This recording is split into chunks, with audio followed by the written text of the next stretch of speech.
কৃষ্ণ বন্ধুরা বন্ধুরা আজ আমরা আপনাদের এমন কিছু ভুল সম্পর্কে জানাতে চলেছি যেগুলি কখনোই কিন্তু জীবনে কিন্তু করা উচিত নয়। আর যদি আপনি এই ভুলগুলি বারবার করেন তবে এটি আপনার জীবনকে পুরোপুরি ধ্বংস করে দিতে পারে। বন্ধুরা, একজন মানুষের জীবনের বিপর্যয়ের প্রধান কারণ এই তিনটি ভুলই। অনেক গুরুত্বপূর্ণ বিষয়গুলিকে হালকাভাবে নিয়ে নেন এবং এই কারণে তাদের শেষ পর্যন্ত অনুতাপ কিন্তু করতে হয় এবং তাদের জীবন ধ্বংস কিন্তু হয়ে যায়। বন্ধুরা, আজকের আলোচনায় আমরা জানবো কেন কিছু নারী তাদের স্বামীকে সহবাস করতে দেয় না এবং এর পিছনে কি কারণ থাকতে পারে। এছাড়াও বন্ধুরা, আজকে আমরা এই ভিডিওর মাধ্যমে এমন কিছু গুরুত্বপূর্ণ বিষয়ে কথা বলবো যা জীবনে পরিবর্তন আনতে অত্যন্ত গুরুত্বপূর্ণ। বন্ধুরা, আজকের আলোচনা অত্যন্ত শিক্ষামূলক এবং জ্ঞানবর্ধক হতে চলেছে। তাই বন্ধুরা, অবিলম্বে ভিডিওটি একটি লাইক করুন আর কমেন্ট বক্সে আন্তরিকভাবে লিখুন জয় শ্রীকৃষ্ণ, রাধে রাধে, যাতে ভগবান শ্রীকৃষ্ণের কৃপা আশীর্বাদ আপনার জীবনে সর্বদা বিরাজ করে এবং আপনার জীবন চিরকাল সুখে পূর্ণ থাকে। বন্ধুরা, একবারের ঘটনা, দেবশ্রী নারায়ণ জপ করতে করতে পৃথিবী লোকে ভ্রমণ করছিলেন। তখন তিনি দেখতে পেলেন এক ব্যক্তি গভীর রাতে বিশেষ উদ্বিগ্নভাবে জঙ্গলের দিকে দ্রুত গতিতে এগিয়ে চলেছেন। দেবশ্রী নারদ সেই ব্যক্তিকে দেখে অত্যন্ত অবাক হলেন এবং ভাবলেন এত রাতে যখন সবাই নিজেদের ঘরে গভীর ঘুরে মগ্ন, তখন এই ব্যক্তি জঙ্গলের দিকে কি করতে চলেছে। আর এই ভাবনা নিয়ে দেবশ্রী নারদ সেই ব্যক্তির পিছু নিতে কিন্তু শুরু করলেন। আর লোকটি সামনে এগোচ্ছিল আর দেবশ্রী নারদ আকাশ পথ ধরে তার পিছু নিচ্ছিলেন। আর কিছুক্ষণ পরে সেই যুবক একটা কুঠিরের কাছে পৌঁছালো। আর কুঠিরের বাইরে এক অতি সুন্দরী কন্যা দাঁড়িয়েছিল। নারীটি যুবককে দেখে বলল, এসো এসো, আর আমি অনেকক্ষণ ধরে তোমার জন্য অপেক্ষা করছি, আর তুমি এত দেরি কেন করলে? তখন যুবকটি বলল, আর প্রিয়, আজ আমার স্ত্রী অনেক রাত করে ঘুমিয়েছে, তাই আসতে আমার একটু দেরি হয়ে গেল। তখন সেই মহিলা বললেন, কোনো কথা নেই, তুমি আসতেই পারলে। আমিও আজ আমার স্বামীকে শোয়ার জন্য একটু দেরি করে দিয়েছিলাম, তবে আমিও তোমার আগে চলে এসেছি। দেবশ্রী নারদ এই দুজনের কথাগুলি শুনছিল। তখন সেই মহিলা বললেন, চলো চলো, এখন আমরা দুজনেই কুঠুরিতে চলে যাই এবং জীবনে আসল আনন্দ আমরা উপভোগ করি।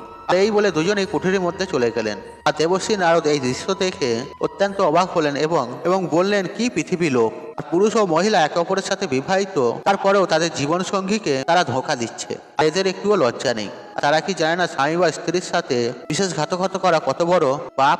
দেবশ্রী নারদ ভাবছিলেন, এরা কেন এমনটা করে, এর কারণ কি? বন্ধুরা, এই ঘটনাটি দেখে দেবশ্রী নারদ আর মনে কিন্তু অনেক প্রশ্ন উঠে গেল। তারপর তিনি এই প্রশ্নের উত্তর জানার জন্য আর নারায়ণ জপ করতে করতে আর আকাশপথ ধরে দ্বারকা নগরীতে তিনি গিয়ে প্রবেশ করলেন। আর যেখানে ভগবান শ্রীকৃষ্ণ তার সিংহাসনে অধিষ্ঠিত ছিলেন। আর ভগবান শ্রীকৃষ্ণ দেবশ্রী নারদকে দেখে বললেন, আসুন আসুন দেবশ্রী নারদ, দ্বারিকাতে আপনাকে স্বাগতম। আর তখন দেবশ্রী নারদ ভগবান শ্রীকৃষ্ণকে প্রণাম করে বললেন, হে প্রভু প্রণাম। আর ভগবান শ্রীকৃষ্ণ দেবশ্রী নারদকে বললেন, হে দেবশ্রী, আজ হঠাৎ করে দ্বারকায় পৌঁছলেন, কোনো কারণ কি? আর তখন দেবশ্রী নারদ ভগবান শ্রীকৃষ্ণকে বললেন, হে প্রভু, আজ আমি পৃথিবী লোকে পরিভ্রমণ করতে গিয়েছিলাম।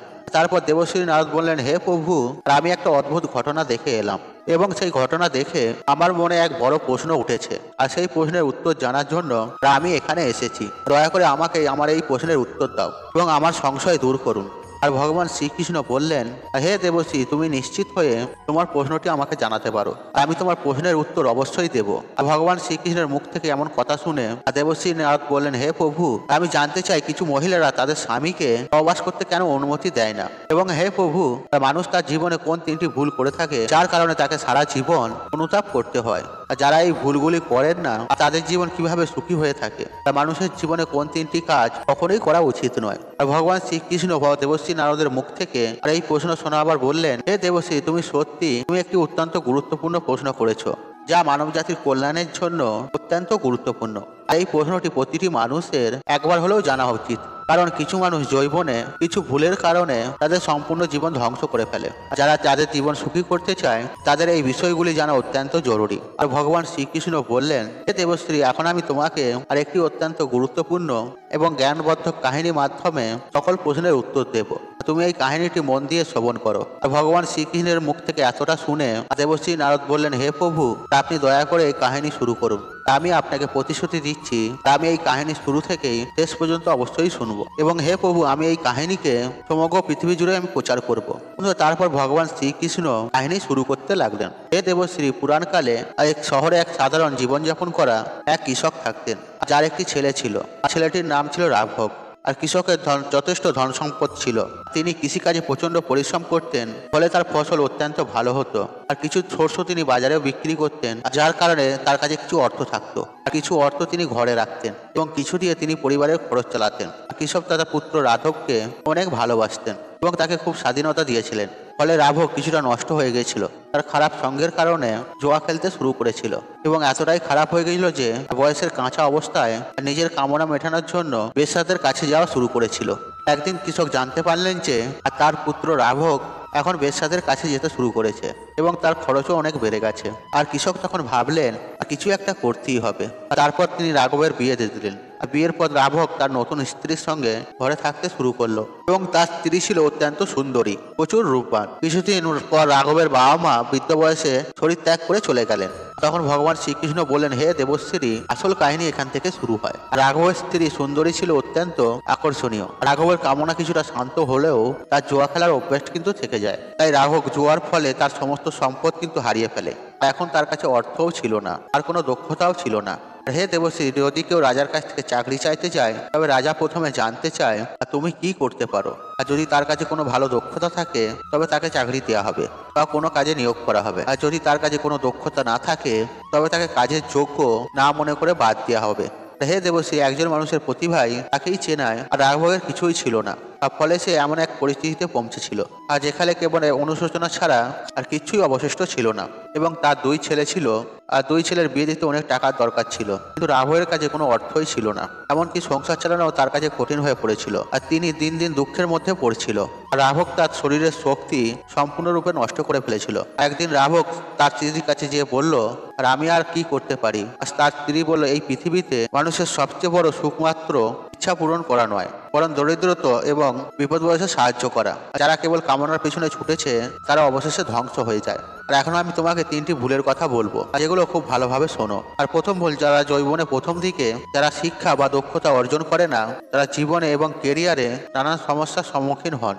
তোমার এই ভুল তোমাকে সারা জীবন কষ্ট দিতে পারে। আর নাম্বার 2, কাজগুলোকে লাল মোটন করা অভ্যাস। যদি আপনি আপনার যৌবনের সময় কোনো কাজ করতে যদি একবারে অনীহা দেখান এবং সেই সময়টি সঠিকভাবে যদি আপনি ব্যবহার না করেন, তাহলে এর ফলে ভবিষ্যতে আপনাকে আপনার লক্ষ্য অর্জনের অনেক কিছু সমস্যা হতে পারে। নাম্বার 3, খারাপ সঙ্গের মধ্যে থাকা। আর যদি আপনি আপনার যৌবন সময় খারাপ সঙ্গের মধ্যে পড়ে যান এবং খারাপ অভ্যাসের দিকে ঝোঁকেন, তাহলে এটি আপনাকে ভবিষ্যতে উন্নতিতে অত্যন্ত কিন্তু বাধা দেয় এবং আপনাকে ধ্বংসের দিকে নিয়ে যাবে। এবং সব থেকে গুরুত্বপূর্ণ বিষয়টি ভুলে গেলে চলবে না, তা হলো স্বাস্থ্যের যত্ন নেওয়া।